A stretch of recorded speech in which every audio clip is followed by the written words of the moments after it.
আজকে আমরা কি কি করলাম ওটাই দেখাতে চাচ্ছি, তো সবাই দেখুন, খুব মজা পাবেন। হেই এভরিওয়ান, কি অবস্থা সবার, কেমন আছেন সবাই? আশা করি সবাই ভালো আছেন। তো আজকে হুট করে প্ল্যান হলো যে বিরিয়ানি খেতে যাব সবাই।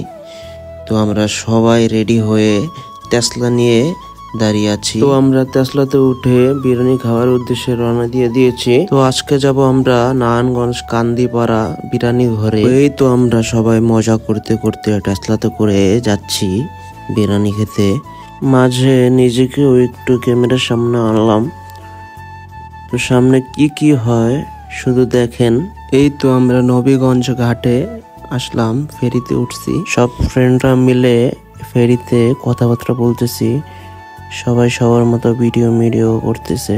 আজকের ওয়েদারটা খুব ভালো ছিল, খুব সুন্দর ছিল, মেঘলা মেঘলা, ভালোই লাগতেছিল, সবাই সবার মতো ভাবে আছে। তো ভাই কি অবস্থা? এই তো আমরা এসে পড়লাম কান্দিপাড়া বিরিয়ানি ঘরে। সবাই দোকানের সামনে দাঁড়িয়ে একটু গল্প করলাম, ভিতরে অনেক লোক ছিল তাই বাইরে দাঁড়িয়ে আছি। তো এদিক দিয়ে আমি করতেছি ভিডিও। তো সবাই বিরিয়ানির দিকে যাচ্ছে, বিরিয়ানি দেখতে খুব ভালো ছিল। তো সবাই বলতেছে, আঙ্কেল এই নলিটা আমাকে দিবেন, আমাকে দিবেন। হ্যাঁ, বিরিয়ানিগুলো দেখতে তো ভালোই ছিল, কিন্তু এখন খেয়ে দেখা যাক কেমন লাগে। তো অবশেষে ভিতরে এসে পড়েছি। তো খাবার দিতেছে সবাইকে, এদিক দিয়ে তো ওরা শুরু করে দিয়েছে। আমি তো একা বসে আছি, কি করব, খাবার তো এখনো দেয় নাই। তো খেয়ে দিয়ে আমরা এখন বাইরে চলে যাব। বাইরে যেয়ে দেখি পেয়ারা গাছ। এই তো পেয়ারা ছেঁড়া শেষ, তো এখন আনছে খেতে। তো আমাকে একটা দিল, খেয়ে দেখি কেমন লাগে।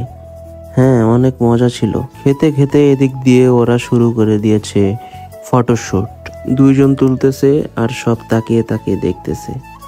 তো ছবি মুভি তোলা শেষে আমরা রওনা দিলাম এলাকার উদ্দেশ্যে। এখন আমরা আছি শীতলক্ষা ব্রিজে। আর ওয়েদারের কথা কি আর বলবো, ওয়েদারটা এত সুন্দর ছিল, ঠান্ডা ঠান্ডা পরিবেশ, অনেক ভালো লাগতেছিল। এখন টেসলায় করে যাচ্ছি আমাদের এলাকায়। এই তো এসে পড়লাম এলাকায়, এক বড় ভাইয়ের বাসায়। এক একজনের অবস্থা কি আর বলবো। ভিডিওটা এই পর্যন্তই। তো আমার ভিডিওটা ভালো লাগলে সবাই লাইক করে দিবেন, কমেন্ট করে দিবেন, শেয়ার করে দিবেন। তো পরবর্তীতে আবার দেখা হবে। আসসালামু আলাইকুম।